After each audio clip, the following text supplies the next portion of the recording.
Assalamualaikum warahmatullahi taala wabarakatuh. Bismillahirrahmanirrahim. Alhamdulillahirabbil alamin. Wassalatu wassalamu ala asyrafil anbiya'i wal mursalin sayyidina maulana Muhammadin wa ala alihi wa sahbihi ajma'in. Yang muliakan Pengerusi Majlis dan Abdullah yang datang jauh daripada luar negeri, dan Saudara Azam yang sedang berjalan di dalam kawasan-kawasan pasar, dan juga sahabat saya Ustaz Musa, ahli-ahli jawatan kuasa tempatan dan muslimin muslimat sekalian. Syukur Alhamdulillah kita dapat berkumpul pada petang bulan ini untuk berkongsi sedikit pendapat dan pandangan. Seperti kita tahu, Kuala Terengganu telah diberi taraf bandaraya lebih kurang 8 tahun dahulu. Tetapi malangnya, walaupun dipanggil bandaraya, tetapi tidak banyak telah berubah sejak diberi nama tersebut. Masih juga tidak ada kemudahan-kemudahan asas yang mencukupi seperti pengangkutan yang bagus, dan juga ya bas, servis, taksi, monorail dan sebagainya yang sama tarafnya seperti bandaraya Kuala Lumpur, Singapura dan sebagainya. Oleh itu, kita menyerulah bahawasanya kerajaan mesti mengambil langkah-langkah tertentu untuk menaikkan taraf Kuala Terengganu sebetul-betulnya sebagai sebuah bandaraya, bukan hanya pada nama. Dalam itu juga, bandaraya Kuala Terengganu ini telah diberi lagi nama yang lebih panjang, iaitu Bandaraya Warisan Pesisir Air. Bandaraya Warisan, saya ingin mempersoalkan perkataan warisan kerana kebelakangan ini begitu banyak warisan kita telah dihancurkan satu demi satu. Kita tengok di sebelah kiri saya ini, belakang sana ke arah ladang, sebuah kampung yang dipanggil Ladang Tok Pelam telah dihancurkan. Di situlah terletaknya keagungan dan juga kegemilangan dan juga apa yang kita rasa kita boleh banggakan, kraf-kraf Melayu Terengganu asli, di mana mereka membuat tembaga, keris, perak, emas, songket, batik dan sebagainya. Tidak ada sebuah pun kampung di seluruh Malaysia yang ada ketujuh-tujuh kraf tersebut di dalam satu kampung yang kecil di tengah-tengah bandar. Orang di Negeri Sembilan, Perak, Selangor nak buat kampung budaya macam Ladang Tok Pelam. Kita ada lek-lek dah kita pergi rombok. Itulah menunjukkan bahawa kerajaan tidak prihatin tentang warisan kita. Dan di situlah letaknya maruah orang Melayu. Di situlah simbol orang Melayu. Songket, batik, keris dan sebagainya. Bagaimanakah pembelaan warisan Melayu kalau kampung sedemikian rupa telah dihapuskan begitu saja demi kononnya pembangunan? Itu tidaklah menepati nama yang telah diberi oleh kerajaan sendiri, iaitu Bandar Warisan Pesisir Air. Tidak ada warisan lagi yang tinggal. Dan penduduk-penduduk Ladang Tok Pelam hari ini duduk di dalam flat yang kecil, di mana mereka tidak lagi boleh membuat batik, keris dan sebagainya. Dan mereka daripada menjadi usahawan kecil-kecilan dah menjadi makan gaji pula. Jadi ini merupakan satu langkah ke belakang pada orang-orang Melayu yang sepatutnya menuju jauh ke hadapan demi menaikkan taraf hidup mereka.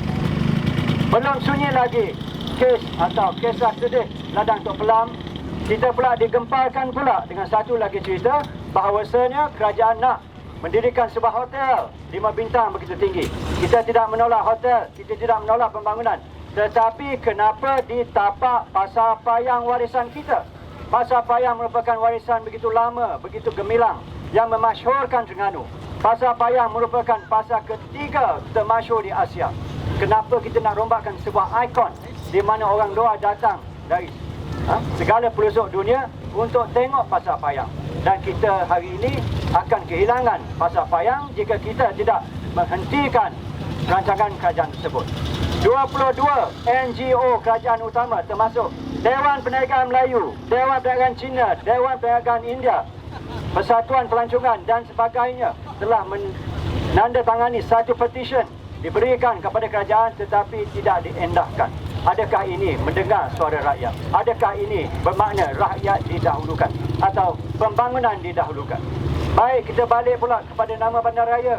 Bandaraya Warisan Pesisir Air. Yang kita tengok sekarang ni, pesisir air dah tak lama lagi. Kita tak duduk lagi pesisir air. Tengok belakang kita tu, duduk pang pasir lagi tu. Depan tanah demi tanah demi tanah. Tanah Seberang Takir dia dah pam 8 tahun, 140 hektar. Buatlah hotel di sana. Belakang Tanjung ni 40 hektar, dah 8 tahun. Buatlah hotel di sana. Kenapa tapak pasar payang juga yang nak dihasilkan? Itulah persoalannya. Kenapa tapak asli orang Melayu? Di mana makcik-pakcik kita nak berniaga? Itulah tapak tradisi kita. Itulah tapak kegemilangan dan yang tempat kita bangga-banggakan. Kerajaan hanya tahu menambun tanah tetapi tidak ada pembangunan. Telah dijanjikan ECER, East Coast Economic Region, di bawah kerajaan Petronas. Kononnya nak buat balik duit minyak Petronas ke Terengganu melalui rancangan ECCR. Dah berapa Perdana Menteri? Pak Lah Najib. Hari ini kita ada nampak apa-apa naik. Tambung tanah dah dekat 10 tahun, satu bangunan tak naik lagi. Pokok demi pokok demi pokok. Inilah janji-janji yang kosong yang telah diberi pada kita untuk memberi harapan. Dahlah memberi harapan, duit royalti minyak kita pun ditarik balik. Hak 5% jadi ehsan. Adakah ini demi kepentingan rakyat Terengganu? Dan kerajaan kita hari ini dengan senyap-senyap menyerahkan hak 5% minyak kita kepada kerajaan pusat. Sabah Sarawak 5% juga. Tapi mereka meminta tambahan sehingga 20%. Kita hak 5% kita tolak, kata ikut sukalah kerajaan pusat nak beri berapa, ehsan kot. Dibuat dalam senyap-senyap. Ini kepentingan orang yang memerintah, yang nak duduk lagi di Darul Iman tetapi tidak mementingkan kehendak dan juga kepentingan rakyat dan anak cucu cicit kita. Kita tengok di Aceh, mereka pun ada minyak, mereka pun ada gas. Mereka tidak diberi hasil begitu lama. Tetapi mereka, pemimpin-pemimpin mereka yang dikenali sebagai alim ulama yang handal telah melawan kerajaan pusat sehingga kan mereka hari ini dapat setinggi 30% dari minyak dan gas hasilnya daripada Jakarta. Itulah bezanya pemimpin Indonesia yang dikenali sebagai ulama, yang Aceh juga dikenali sebagai Serambi Mekah. Di situlah letaknya keberkatan perjuangan ulama. Tetapi apa jadi dengan pemimpin kita hari ini? Tidak hujan, tidak ribut, kita serahkan hak kita kepada kerajaan pusat. Dan apa yang kita tengok? Duduk tambung pasir demi pasir, tidak ada pembangunan. Inilah kerja yang paling senang. Tambung pasir boleh piti. Tak buat benda besar. Rombok ladang Tok Pelang, rombok pasar payang. Tambung lagi pasir, nak buat benda. Dah 10 tahun Seberang Takir, 140 hektar. Dah 10 tahun Tanjung, 40 hektar. Satu bangunan tak naik, tambung lagi. Apa benda yang nak buat sebenarnya? Kita tak tahu apakah maksudnya.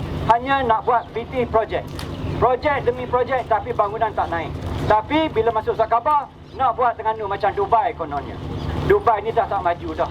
Ketinggalan zaman kalau kita nak tiru Dubai. Itulah tuan-tuan puan-puan, kalau kita nak membangun pun, bangunlah, kita tak larang. Buatlah hotel di tanah-tanah yang belakang. Janganlah runtuhkan ladang Tok Pelam. Janganlah runtuhkan pasar payang. Buatlah pembangunan secara terancang. Kita dah ada Terjik Pandai yang membuat pelan-pelannya. Pakailah apa yang telah diluluskan. Janganlah buat kerja-kerja yang menghancurkan warisan kita. Satu hari apa kita hilang balik minyak dan gas, kita akan terpaksa balik kepada hasil-hasil kraft tanah kita. Itulah sikit sebanyak apa yang saya ingin sampaikan. Dan sekarang ni sahabat saya, Saudara Azam telah sampai dan insyaAllah dia pula akan memberi sepatah dua kata untuk kita berkongsi pendapat, insyaAllah. Dan juga kita mengalu-alukan kedatangan